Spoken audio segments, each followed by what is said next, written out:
നമ്മുടെ എനിക്ക് രഞ്ജൻ അബ്രഹാം സാറിൻ്റെ എഡിറ്റിംഗ് നടക്കുന്ന സ്ഥലം, അത് എഡിറ്റ് സൂട്ടുള്ള സ്ഥലത്ത് സാറ് പ്രിപ്പയർ ചെയ്ത് തന്നൊരു ടീ, അത് ശരി സാറിനത് വളരെ എന്താ പറയുക ഈസി ആയിട്ടുള്ള കാര്യമായിരിക്കാം, സാർ വളരെ ഹമ്പിളായിട്ട് ചെയ്തതായിരിക്കും. പക്ഷെ ഞങ്ങളെപ്പോലുള്ള ആൾക്കാർക്ക് അത് ഭയങ്കര സന്തോഷമുള്ള കാര്യമാണ്. സാർ പ്രിപ്പയർ ചെയ്യുന്ന ടീ നമ്മൾ കുടിച്ച് അങ്ങോട്ടും ഇങ്ങോട്ടും ഞങ്ങൾ ചെറിയ 1-2 ചിറ്റാറ്റ് നടത്താൻ പോവാം. സാർ വൊറേഷ്യസ് റീഡറാണെന്ന് കേട്ടിട്ടുണ്ട്.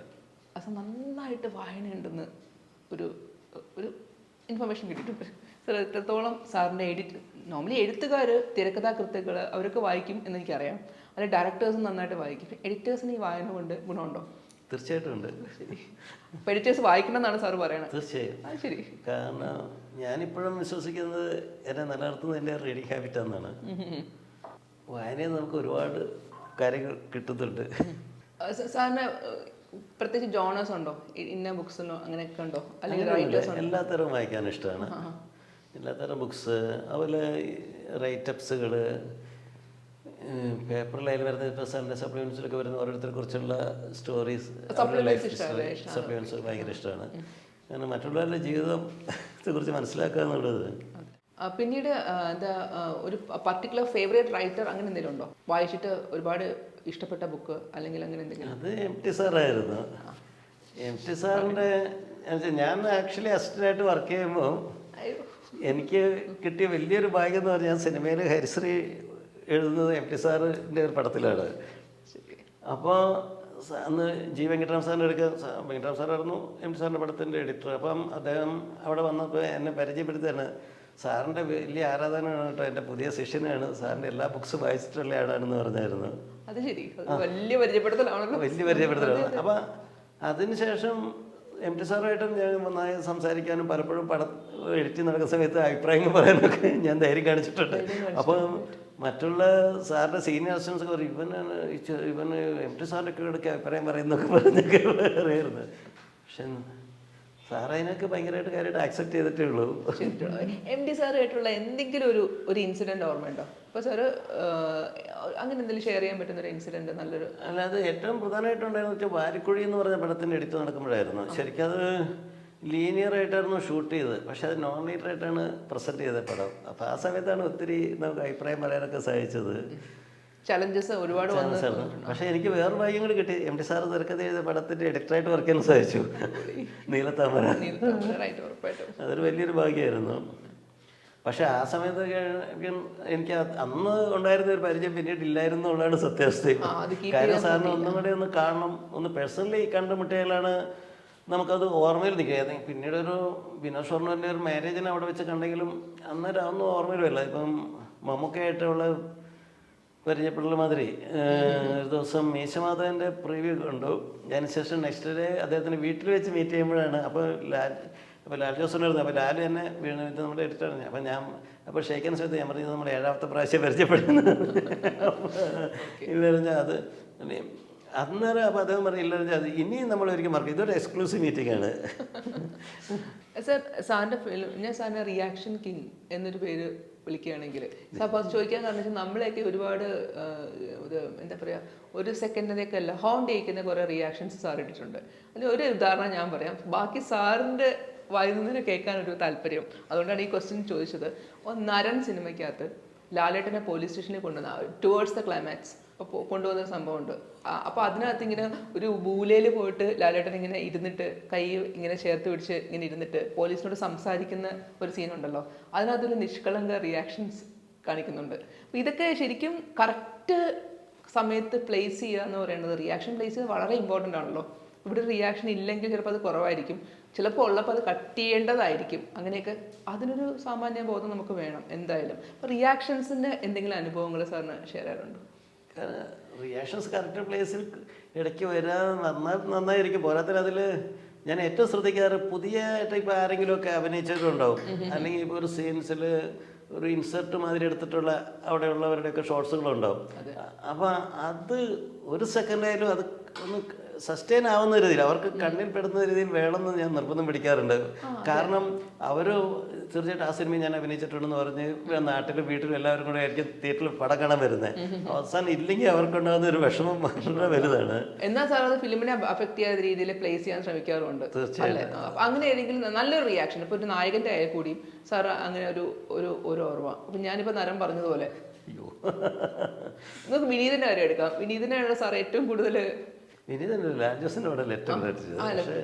ആക്ടർ ആസ് ആൻ ആക്ടർ ഞാൻ ചോദിച്ചത്. അതായത് ഇപ്പം വിനീത് സാറിന്റെ കൂടെ എല്ലാ രീതിയിലും വർക്ക് ചെയ്തിട്ടുണ്ട്. ആസ് എ സിംഗർ, അല്ലെങ്കിൽ ഇപ്പോൾ സംവിധായകനായിട്ട് വർക്ക് ചെയ്തിട്ടുണ്ട്, അതുപോലെ ആക്ടറായിട്ട് വർക്ക് ചെയ്തു. വിനീതിന്റെ എല്ലാ തരത്തിലുള്ള വേർഷനും സാർ കണ്ടിട്ടുണ്ട്. നമ്മൾ കുറുക്കൻ സിനിമയ്ക്കകത്ത് ഏറ്റവും കഴിഞ്ഞാടിയ ഒരു വേർഷൻ ഉണ്ടായിരുന്നു ക്ലൈമാക്സിൽ. അപ്പം ഇങ്ങനെയൊക്കെ സാറ് പിന്നെ സോഫ്റ്റ് ആയിട്ട് കണ്ടിട്ടുണ്ട്. അതുകൊണ്ട് ഞാൻ വിനീതിന്റെ പേര് ഓർക്കുന്നുള്ളതേ ഉള്ളൂ. വിനീതിൻ്റെ റിയാക്ഷനായിട്ട് പറയില്ല, പക്ഷെ ആ പടത്തിലെ ഒരു പ്രത്യേകിച്ച് അരവിന്ദൻ അമ്മയെ കാണാൻ വേണ്ടി വരുന്ന സോങ്ങിനകത്ത് വരുന്നുണ്ട്. അത് നടന്നു വരുമ്പം അന്നത്തെ ആ കുട്ടി അരവിന്ദൻ കരഞ്ഞോണ്ട് നിൽക്കുന്ന ഒരു ഷോട്ട് പ്ലേസ് ചെയ്ത്.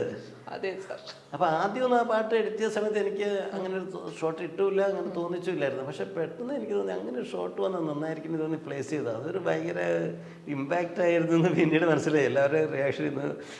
സാർ ആ സിനിമ കണ്ടുകൊണ്ടിരിക്കുന്ന അമ്മമാരുണ്ടെങ്കിൽ, അവർക്ക് ആ പ്രായത്തിലുള്ള കുട്ടികളുണ്ടെങ്കിൽ, അല്ലെങ്കിൽ ആ പ്രായം കഴിഞ്ഞിട്ട് വലുതായ കുട്ടികളായാൽ പോലും കുഴപ്പമില്ല, അവർ ആ സിനിമ കാണുന്ന സമയത്ത് തൊട്ടടുത്ത് ഇല്ലാന്ന് വെക്കുക, ഉറപ്പായിട്ട് അകത്തോടൊരു തീ പോകും. സാർ അത് അങ്ങനത്തെ റിയാക്ഷൻ ആയിരുന്നു. ഇത് സാറൊന്ന് പറയാൻ വേണ്ടിയിട്ടാണ് ഞാനിത് ചോദിച്ചത്. കാരണം എനിക്ക് ഈ തോന്നുന്ന കാര്യങ്ങളൊക്കെ കറക്റ്റാണെന്ന് ഇല്ലല്ലോ സാർ. വിളിച്ചു വരുമ്പോൾ ഈ ക്വസ്റ്റ്യൻ ഇത് എന്തൊരു അഹങ്കാരമാണെന്ന് എന്തായാലും ചിലപ്പോൾ ട്രോള് കിട്ടാൻ ചാൻസ് ഉണ്ട്. സാറായിട്ട് ഇത് പറയുമ്പോൾ അതുണ്ടാകുന്നൊരു സന്തോഷം ഭയങ്കര. സാർ കറക്റ്റ് നമ്മുടെ മനസ്സിൽ വെച്ച് തീ അങ്ങ് പോകും. പ്രത്യേകിച്ച് ആ കൊച്ചിനെ കാണിക്കുമ്പോൾ. അപ്പോൾ നമ്മൾ അല്ലെങ്കിൽ എൻ്റെ അടുത്ത കുട്ടിയില്ലെങ്കിൽ അവൻ വീട്ടിലിപ്പോൾ ഉറങ്ങിക്കാണോ, അല്ലെങ്കിൽ ഞാനിപ്പോൾ സിനിമ വന്നുകൊണ്ടിരിക്കണോ, അല്ലെങ്കിൽ അവനിപ്പോൾ കഴിച്ചിട്ടുണ്ടാവും, അങ്ങനെയൊക്കെ നമുക്ക് ഭയങ്കര ടെൻഷനും കാര്യങ്ങളൊക്കെ കയറിയങ്ങ് വരും. അത് കറക്റ്റായിട്ട് പറയും. Thank you. അടുത്ത ദിവസം വിനീതിനെ കുറിച്ച് പറഞ്ഞു. അത് ശരി. അത് ഇപ്പോൾ ഒരു എഡിറ്റിങ്ങിൽ ആണുങ്ങൾ ചെയ്യുമ്പോഴും അത് കറക്റ്റ് പ്ലേസ് ചെയ്യാന്ന് പറയുന്നത് അമ്മയുടെ ഒരു റിയാക്ഷൻ. Okay sir. സാർ ഞാൻ ഇനി കുറച്ച് ആൾക്കാരുടെ പേര് പറയും. സാറിന് അവരുമായിട്ടുള്ള ഒരു ബന്ധവും അവരുമായിട്ട് എന്തെങ്കിലും നമുക്ക് പ്രേക്ഷകർക്ക് ഷെയർ ചെയ്യാൻ പറ്റുന്ന നല്ല രസകരമായ എന്തെങ്കിലും മൊമെന്റ്സോ എന്തെങ്കിലുമൊക്കെ ഉണ്ടെങ്കിലോ ആ ബന്ധത്തിൻ്റെ ഒരു ഒറ്റ വേർഡല്ല, സാറിന് എത്ര സമയം വേണം, സാറിന് ഇഷ്ടം പോലെ സമയം എടുത്ത് പറയാം. 2 വേർഡോ 3 വേർഡോ 2 സ്റ്റേറ്റ്മെൻറ്റോ 1 പാരഗ്രാഫോ അതൊക്കെ സാറിൻ്റെ ഇഷ്ടം. സോ ഫസ്റ്റ് ഡെഫിനറ്റ്ലി ഇത്രയും നേരം ചോദിക്കാത്ത ഒരാളാണ് ലാൽ ജോസ് സാർ. ലാലുവുമായിട്ടുള്ള ബന്ധം പറഞ്ഞാൽ ഇപ്പോൾ കമൽ സാറിൻ്റെ അസിസ്റ്റൻ്റായിട്ടാണ് ലാലു വർക്ക് ചെയ്യുന്നത്. ഞങ്ങൾ തമ്മിലുള്ള ബന്ധം അത്ര സൗഹൃദപരമായിരുന്നില്ല. ലാലു എന്നെ തല്ലാൻ ആളെ കിട്ടുമെന്ന് അന്വേഷിച്ചത്.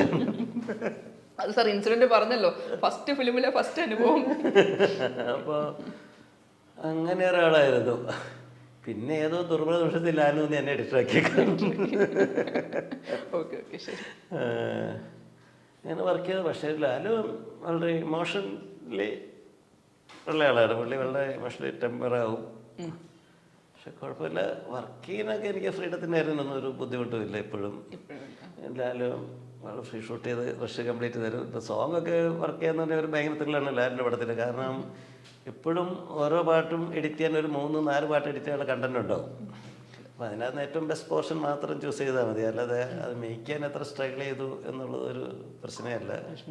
കൂടുതൽ ഫുട്ടേജസ് തരും, നമ്മൾ സെലക്ട് ചെയ്യുക. അതൊരു പാടായിട്ടുള്ള കാര്യമല്ലേ? തീർച്ചയായിട്ടും വലിയ ഭാരം തന്നെയാണ്. പക്ഷേ അതുപോലെ എല്ലാം ഇപ്പോൾ ഒരു ചിലപ്പോൾ വളരെ ലെങ്തി ആയിട്ട് സ്റ്റഡി ക്യാബിൽ എടുത്തിട്ടുണ്ടാവും, നല്ല രസകരമായ പോർഷൻസ് ഉണ്ടാവും. പക്ഷെ നമുക്കത് മനസ്സിലാഗ്രഹമുള്ള കാര്യം ഉപയോഗിക്കണം, പക്ഷെ ഒരിക്കലും സാധിക്കില്ലല്ലോ. അപ്പോൾ അതിനകത്ത് ഏറ്റവും ബെസ്റ്റ് പോർഷൻ മാത്രം യൂസ് ചെയ്യുക.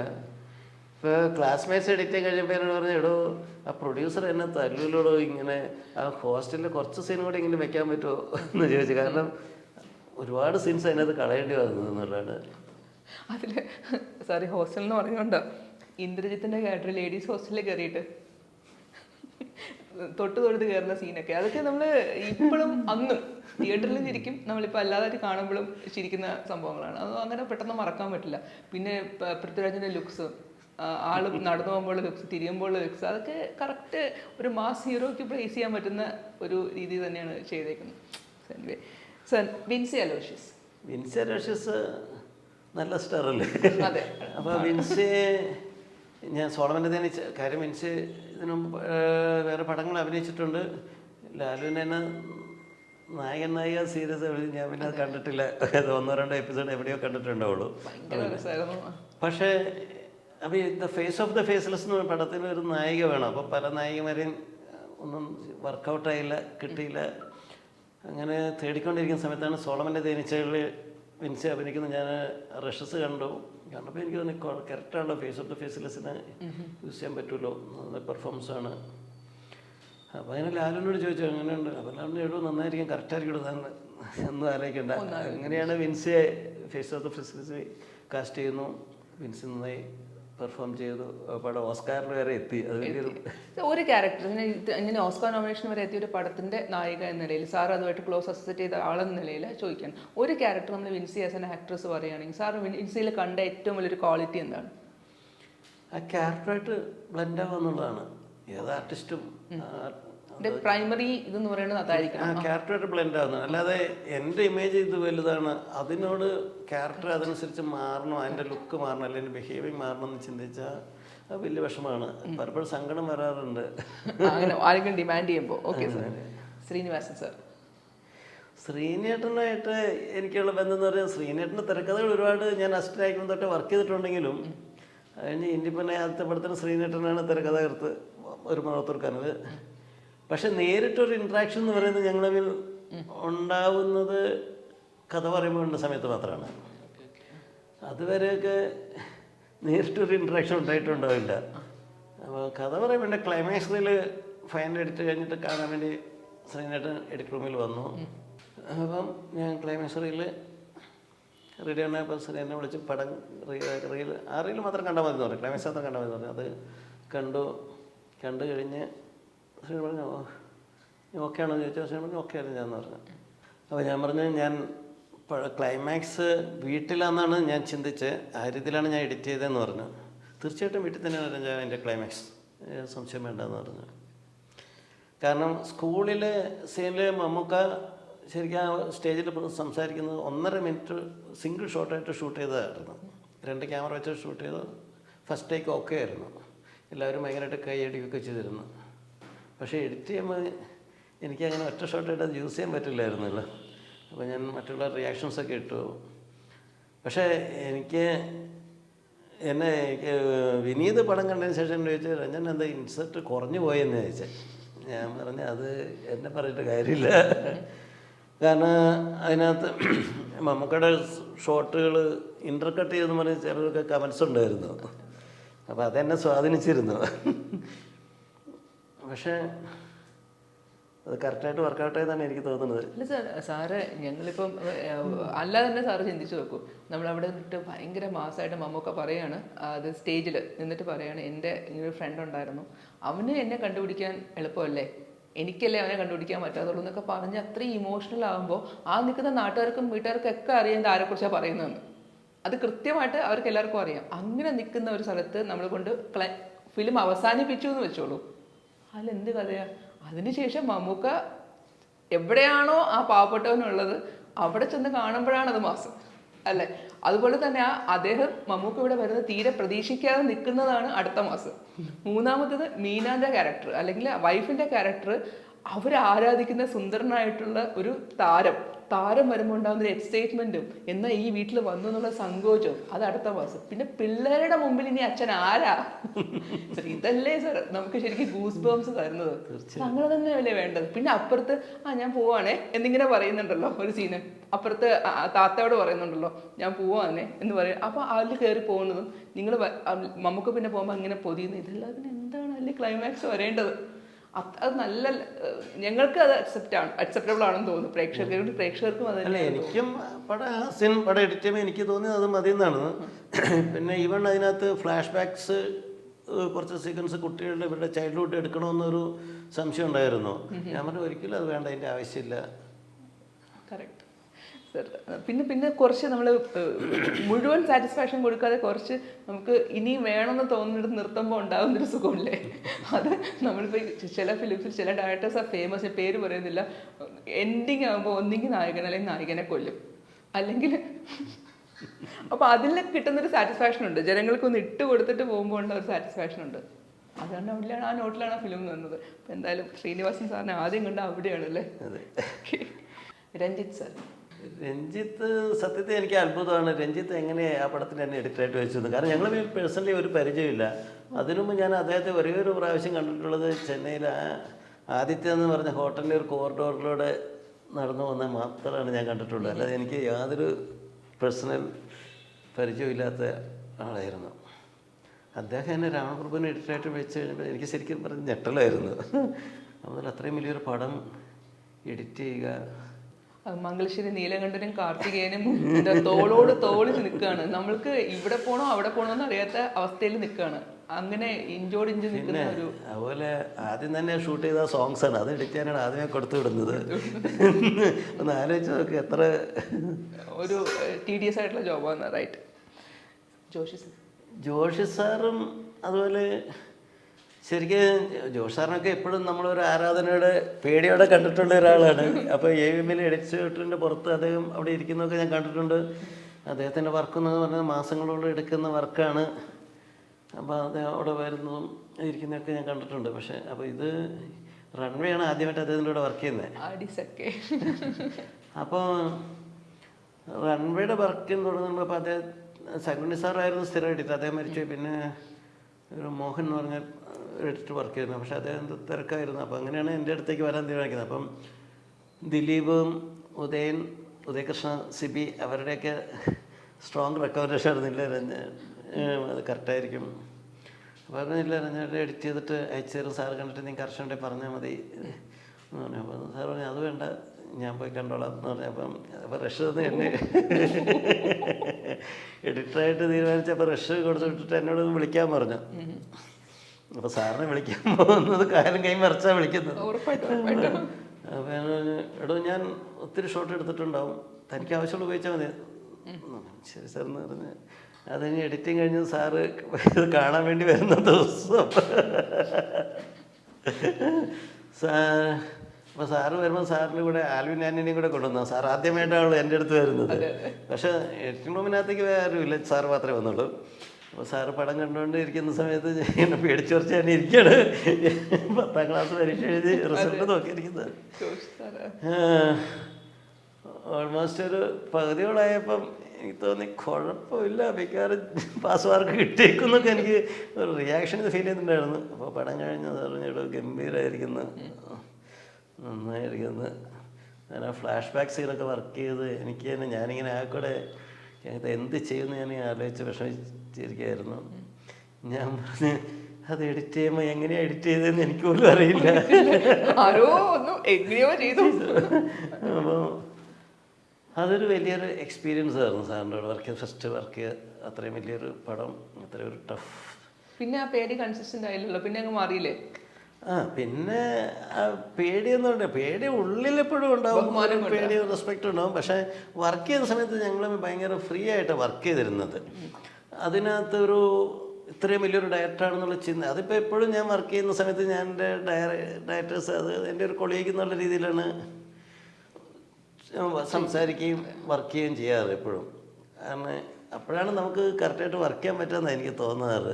ഉറപ്പായിട്ടും സാർ, അല്ല പേടി വെച്ച് നമുക്ക് ഒരിക്കലും പേടി വെച്ച് അങ്ങനെ ഭയന്ന് ഒരിക്കലും ചെയ്യാൻ പറ്റില്ല. ഈവൻ 2020 ചെയ്യുമ്പോഴും അപ്പോൾ സാറ് തന്നെ പറഞ്ഞിട്ടുണ്ട്, ഞാൻ എൻ്റെ കരിയറിൽ ആദ്യമായിട്ടോട് എൻ്റെ പ്രസൻസ് ഇല്ലാതെ ഒരു ഷോട്ട് പോലും എഡിറ്റ് ചെയ്യാൻ സമ്മതിക്കുന്നത് എൻ്റെ അടുത്ത് വന്ന പിന്നെയാണ്. ഞാൻ അങ്ങനെ 2020 ചെയ്യുമ്പോഴും അതുപോലെ തന്നെ അത് അത്രയും വലിയൊരു പടം എഡിറ്റ് ചെയ്യുന്നു. അപ്പോൾ പിറ്റേ ദിവസം രാവിലെ പ്രീവ്യൂ കാണുവാണ്. അതിന് മുമ്പ് തലേദിവസം സാറ് വന്നു, എഡിറ്റിൽ വന്നു, കണ്ടു, ചെറിയ കറക്ഷൻസ് ചെയ്ത്. അപ്പോഴും ഞാൻ ആ ഫാഷൻ പരേഡ് സീൻ എഡിറ്റ് ചെയ്തിട്ടില്ല. സാറ് ചേടും ആ സീൻ ചെയ്ത് ഞാൻ ചെയ്യാൻ സാർ സമയം കിട്ടിയില്ല എന്ന് പറഞ്ഞ് പിറ്റേ ദിവസം തിയേറ്ററിൽ പടം കാണുന്ന സമയത്ത് ആ സീൻ തീർത്ത് ഞാൻ ആഡ് ചെയ്തിട്ടുണ്ടായിരുന്നു. കാരണം ആ സീൻ ചെയ്യാൻ അത്രയും സമയം വേണമായിരുന്നു. അതുകൊണ്ട് കണ്ടിട്ട് സാർ പുറകോട്ട് തിരിഞ്ഞു നോക്കി കണ്ട്. പക്ഷെ അതിനകത്ത് ഒരു സീൻ സാറ് കളയാൻ പറഞ്ഞ് ഞാൻ വെച്ചിട്ടുണ്ടായിരുന്നു. അപ്പോൾ എന്നിട്ട് സാർ പറഞ്ഞ് എന്തിനാണ് ഇത് വെച്ചതെന്ന് ചോദിച്ചു. കഴിഞ്ഞ് ഇൻ്റർവ്യൂ സമയത്തും സാർ അതിനെക്കുറിച്ച് സംസാരിച്ച് കഴിഞ്ഞിട്ട് പടം കഴിഞ്ഞ് അവിടെ എല്ലാവരും സംസാരിച്ച് കഴിഞ്ഞിട്ട് സാറ് അപ്പം എനിക്കൊരു സംശയം, സാർ പോകുവാണെന്ന് പറഞ്ഞു. അപ്പോൾ എൻ്റെ അടുത്ത് പറഞ്ഞു ഇവിടെ ഞാൻ പൊക്കോട്ടെ, ഞാൻ 2 ദിവസം കഴിഞ്ഞ് വന്നപ്പോൾ ഞാൻ ഇവിടെ നിൽക്കണം. ഞാൻ പറഞ്ഞു സാർ ഇന്ന് പോകണോ? ഞാനിവിടെ ഇവിടെ നിൽക്കുന്നത്, താനെ എന്താ വെച്ചാൽ നോക്കിയിട്ട് ചെയ്ത് കൊടുത്തോളെന്ന് പറഞ്ഞു. അത് പറയുമ്പോൾ ഉണ്ടായിരുന്നൊരു ഷോക്ക് ഭയങ്കരമായിരുന്നു ശരിക്കും പറഞ്ഞാൽ. അത് ഞാൻ ആ സീനിൻ്റെ കാര്യത്തിൽ അപ്പോൾ ഉദയനൊക്കെ അത് സീൻ വേണമെന്ന് തന്നെയായിരുന്നു ഉണ്ടായിരുന്ന അഭിപ്രായം. അപ്പോൾ ഉദയൻ സാറിനെ വിളിച്ച് ചോദിച്ചു. അപ്പോൾ എഡിറ്റിംഗ് കൂടെ വന്നതിന് ശേഷം സാർ റൂമിൽ എത്തിയതിന് ശേഷം അപ്പോൾ സാറന്ന് പോവുകയാണ്. അപ്പോൾ സാറ് ഇല്ല അത് വേണ്ട കളഞ്ഞേക്കാൻ പറഞ്ഞു. എന്നിട്ട് കളഞ്ഞു.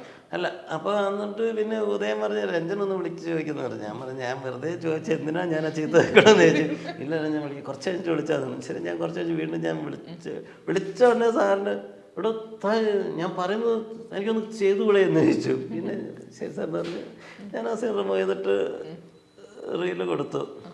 അത് കഴിഞ്ഞ് എയർപോർട്ടിൽ വെച്ച് ഉദയനും സാറും കൂടെ മീറ്റ് ചെയ്യുന്നു. രണ്ടുപേരും ഒരേപോലെ തന്നെ വരുന്നത്. അന്ന് ഫ്ലൈറ്റ് ഡിലേ ആയി. ആക്ച്വലി ഉദയൻ ഇത്തിരി ലേറ്റായിട്ടാണ് ചെന്ന് എയർപോർട്ടിൽ. അപ്പം അങ്ങനെ അവർ സംസാരിക്കുന്നത് സാറ് പറഞ്ഞില്ല രഞ്ജൻ ഈ പടം ഗംഭീര വർക്കാണ്, തീർച്ചയായിട്ടും ഒക്കെ എന്തെങ്കിലും കിട്ടും എന്നൊക്കെ പറഞ്ഞ് അങ്ങനെ ഇരിക്കുന്ന സമയത്ത് അതേപോലെ രഞ്ജൻ ഭയങ്കര വിഷമായി. എന്തിന് അത്രേ ചോദിച്ചോളൂ. സാർ ഒന്നും പറഞ്ഞില്ല. ഫോൺ എടുത്തു എന്നെ വിളിച്ചു. ഇവിടെ തനിക്ക് അസീം വെക്കണമെങ്കിൽ വെച്ചോളൂ എന്ന് പറഞ്ഞു. അയ്യോ ശരി. ജോഷി സാറിനെ പോലെ ഒരാള്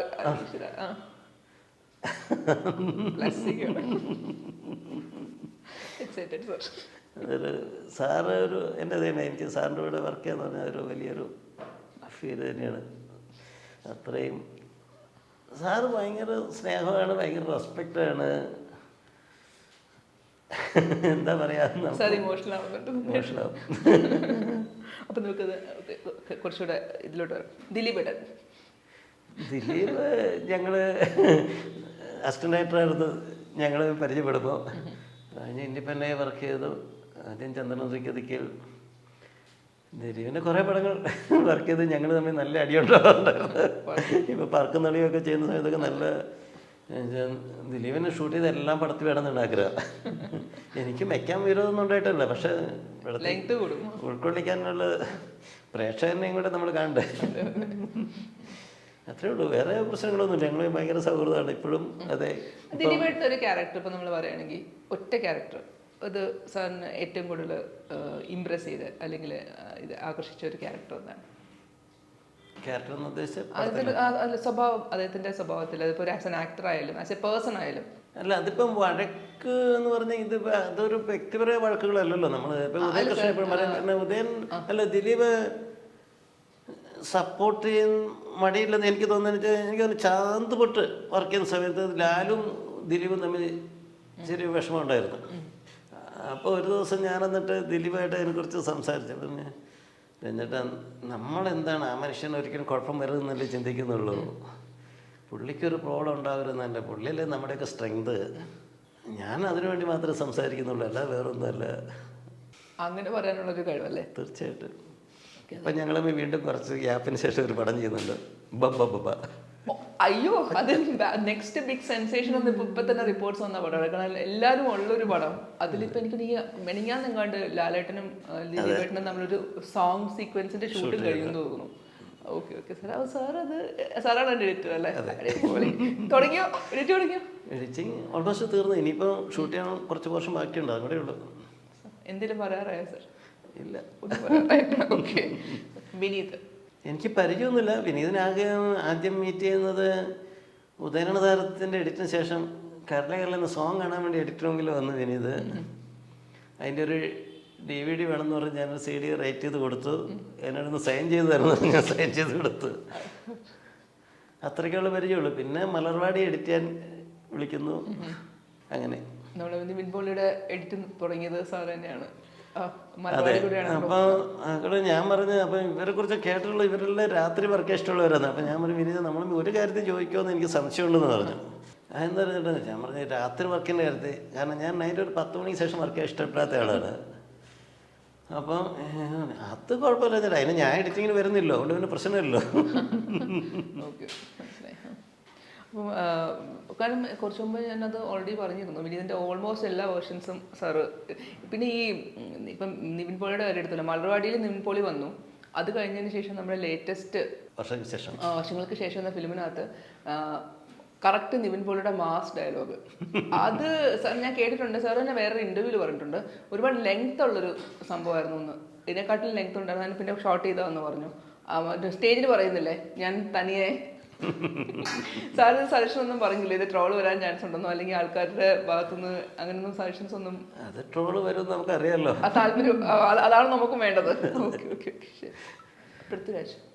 പൃഥ്വിരാജ് ആദ്യത്തെ പടം ഞാൻ തന്നെ എഡിറ്റ് ചെയ്ത് നന്ദനം. കുറേ പടങ്ങൾ ചെയ്തിട്ടുണ്ട്. ശരിക്കും അനാർക്കലി, then അയ്യപ്പനും കോശി. അയ്യപ്പനും കോശി ആയാലും ശരിക്കും പറഞ്ഞാൽ രാജു പിന്നീടാണ് അതിലേക്ക് എൻട്രി ആവുന്നത്. ശരിക്കും ആദ്യം മമ്മൂക്കയായിരുന്നല്ലോ. എനിക്കും അത് എങ്ങനെയാകും എന്നുള്ള ആശങ്ക ഉണ്ടായിരുന്നു ആക്ച്വലി. പക്ഷെ സച്ചുവിനില്ല, നന്നായിരിക്കും. അങ്ങനെ പിന്നെ പിക്കറ്റ് 43 അത് വേറൊരു ലെവലിലൊരു മൂവിയാണ്. കാരണം അതിൻ്റെ സ്ക്രിപ്റ്റ് വായിച്ചപ്പം മേജർ അതിൻ്റെ സ്ക്രിപ്റ്റ് വായിച്ചിട്ടപ്പോൾ അപ്പോൾ അവർ വേറൊരു ഹീറോയാണ് ഉദ്ദേശിച്ചിരുന്നത്. മേജർ വിശാലായിരുന്നു. അപ്പോൾ ഞാൻ പറഞ്ഞ തമിഴിനാണെങ്കിൽ ഓക്കെ, ബട്ട് മലയാളം ആണെങ്കിൽ അപ്പോൾ ആരെ വെക്കാമെന്ന് ചോദിച്ചു. അപ്പോൾ ലാലേട്ടനാണ് ഉദ്ദേശിച്ചത്. അപ്പോൾ ലാലേട്ടൻ ബുദ്ധിമുട്ടായിരിക്കും, അത്രയും സീസൺസ് വർക്ക് ചെയ്യുക, അത് കാശ്മീരിൽ വർക്ക് ചെയ്യണ്ടേ. ഞാൻ പറഞ്ഞ രാജു ആയിരിക്കും നന്നായിരിക്കും. അപ്പോൾ ഞാൻ രാജുവിൻ്റെ അടുത്ത് സംസാരിക്കുക, തീർച്ചയായിട്ടും കിട്ടാൻ ചാൻസ് ഉണ്ട്. അങ്ങനെ വർക്ക് ചെയ്ത ഫിലിമാണ്. ഓക്കെ സാർ, ഇനി നമുക്ക് ലാസ്റ്റ് ഒരാളും കൂടി, സച്ചി. ഏറ്റവും വിഷമമുള്ള ഒരു കാര്യമാണ് സംസാരിക്കുക. അതാണ് ഞാൻ ഇടയ്ക്ക് ഇടാത്തത്, അങ്ങോട്ട് വിഷയം ഇടാത്തത് അതുകൊണ്ടാണ്. കാരണം ഞങ്ങൾ പരിചയപ്പെടുന്നത് സച്ചി അഡ്വക്കേറ്റ് ആയിരിക്കുമ്പോഴാണ്. എന്ന് പറഞ്ഞാൽ ഇത്ര സുബൈറാണ് എൻ്റെ ഇടയ്ക്ക് ഒരിക്കൽ പറയുന്നത്, രഞ്ജൻ എറണാകുളത്ത് വരുമ്പം ഞാൻ 2 വക്കീലന്മാരെ പരിചയപ്പെടുത്താം, അവരുടെ അടുത്ത് കുറേ കഥകളുണ്ട്, രഞ്ജനൊന്ന് കേൾക്കണം, നല്ല കഥകളാണ്. അങ്ങനെ അവർ മീറ്റ് ചെയ്യുന്നു, കഥകൾ കേൾക്കുന്നു. അപ്പോൾ റോബിൻഹുഡ് അവർ ഡയറക്റ്റ് ചെയ്യാൻ വേണ്ടി പ്ലാൻ ചെയ്തിരുന്നായിരുന്നു, നടക്കാതെ പോയതായിരുന്നു. അപ്പോൾ അങ്ങനെ ഓരോ ചോക്ലേറ്റിൻ്റെ കഥ, അങ്ങനെ ഓരോ ഡയറക്ടേഴ്സ് എടുത്തും പലയിടത്തും ഞാനും ഒരു ഇൻട്രൊഡ്യൂസ് ചെയ്തു. ജോഷ് സാറ് റോബിൻഹുഡ് ചെയ്യാൻ സമ്മതിച്ചു, റൈറ്റ്സ് നമുക്ക് ചെയ്യാമെന്ന് സമ്മതിച്ചൊക്കെ എഗ്രി ചെയ്തു. പക്ഷേ തുടങ്ങിയില്ല, പടം ലേറ്റ് വന്നു. അങ്ങനെ പിന്നെ അങ്ങനെ ഇരിക്കുമ്പോഴാണ് ഷാഫി ചോക്ലേറ്റ് ചെയ്യുന്നത്. അങ്ങനെ അത് പിന്നെ സച്ചിയുടെ കഥകൾ, ഒരുപാട് കഥകൾ എനിക്കറിയാം. സ്ക്രിപ്റ്റുകളൊക്കെ മിക്കവാറും കഥകൾ എന്നോട് സംസാരിച്ചുള്ള സ്ക്രിപ്റ്റ്സാണ്. ഒരുപാട് കഥകൾ ഇപ്പോഴും ബാക്കിയായിപ്പോയി. അതാണ് നമ്മുടെ ഒരു സങ്കടം. എന്തെല്ലാം തരത്തിലുള്ള സ്ക്രിപ്റ്റുകളാണ് പ്ലാൻ ചെയ്തത്. ശരിക്കും ഞങ്ങളൊരു ട്രാവൽ മൂവി പ്ലാൻ ചെയ്തിരുന്നു. സച്ചി പറയായിരുന്നു, ചേട്ടൻ എന്നാൽ ഫ്രീ ആവണമെങ്കിൽ കുറേ ദിവസം നമുക്ക് 2 മാസത്തേക്ക് നമുക്കൊരു ട്രാവൽ പോയിട്ട് വരാം, വരുമ്പോൾ നമുക്കൊരു പടം ഷൂട്ട് ചെയ്തിട്ട് വരണം. ഇന്ത്യ മുഴുവനും നമ്മൾ യാത്ര ചെയ്തിട്ട് വരുന്നു. അങ്ങനെ കുറേ കാൽക്കുലേഷൻസ് ഉണ്ടായിരുന്നു, ഒത്തിരി കാൽക്കുലേഷൻസ് ഉണ്ടായിരുന്നു. ഈവൻ സച്ചി ലാസ്റ്റ് ഹോസ്പിറ്റലിൽ അവിടെ ജൂബിലി അഡ്മിറ്റല്ല, അന്ന് രാത്രി രാജു ഞാനും സച്ചിയെക്കുറിച്ച് ഒരുപാട് സംസാരിച്ചാണ്. ചേട്ടാ ഇനി നമുക്ക് ചിന്തിക്കാൻ പറ്റില്ല, കാരണം എത്ര പടങ്ങൾ പ്ലാൻ ചെയ്തിരുന്നുള്ളതാണ്. ആ ഒരു വിടവ് നികത്താനായിട്ട് ഇനിയൊരാൾ വരാൻ ചാൻസ് കുറവാന്ന് എനിക്ക് രാജു തന്നെ പറഞ്ഞിട്ടുണ്ടെന്ന് തോന്നുന്നു. തീർച്ചയായിട്ടും ഇൻ്റർവ്യൂസിൽ ഞങ്ങൾ അറിയാം സാർ, നിങ്ങൾ തിക് ഫ്രണ്ട്സ് ആയിരുന്നു. ഒരു നോട്ടം കൊണ്ട് തന്നെ മനസ്സിലാക്കാൻ സാധിക്കുന്ന ആൾക്കാരായിരുന്നു. Such genius, right sir? എന്തായാലും സാർ, നമ്മൾ ഇന്നത്തെ ഒരു ദിവസം സാറ് ഒരു നല്ല രീതിയിൽ, എനിക്ക് തോന്നുന്നു സാറിൻ്റെ ശരീരം നല്ല തിരക്കായിരുന്നു, അതിനിടയിലാണ് ഞങ്ങൾ ഇൻ്റർവ്യൂ ആയിട്ട് വന്നത്. നല്ല രീതിയിൽ എനിക്ക് തോന്നുന്നു സാർ നല്ലൊരു ചോദിച്ച ചോദ്യങ്ങൾക്കായാലും സാർ ഭയങ്കര ഞാൻ തുടക്കത്തിൽ പറഞ്ഞ ആ ഒരു പൊളൈറ്റ്നെസ്, അതുപോലെ തന്നെ ജെന്യുവിനെസ് ആയിട്ട് സാറിൻ്റെ ഉത്തരം തന്നു. വളരെ ആലോചിച്ച് നിർത്തി ഉത്തരം തന്നു. അപ്പോൾ എന്തായാലും thanks for being here sir. വളരെയധികം നമുക്ക് Kaumudi movies we R grateful four having U here. Thank you so much. കാരണം ഇത് നമ്മൾ കുറേ കാലങ്ങളായി ഒരു കാര്യം സംസാരിക്കുന്നുണ്ടായിരുന്നു, പക്ഷെ അത് നീണ്ടു പോയി. പലപ്പോഴും സംസാരിക്കുന്ന സമയത്ത് ഞാൻ ഫ്രീ ആവില്ല. അപ്പോൾ അതുകൊണ്ട് ഇപ്പോൾ ഒരു ഏതെങ്കിലും കറക്റ്റ് സമയമായിരുന്നു. എനിക്ക് തോന്നുന്നത് സ്പേസ് ഉണ്ടായെന്ന് പറഞ്ഞാൽ വിനീതിൻ്റെ എഡിറ്റ് തീർന്നു, പിന്നെ ബബ്ബയുടെ വർക്കാണ് നടന്നുകൊണ്ടിരിക്കുന്നത്. കുഴപ്പമില്ല, ഒരു ഹാഫ് ഡേ മാറ്റി വയ്ക്കാൻ പറ്റും തോന്നിയതുകൊണ്ടാണ്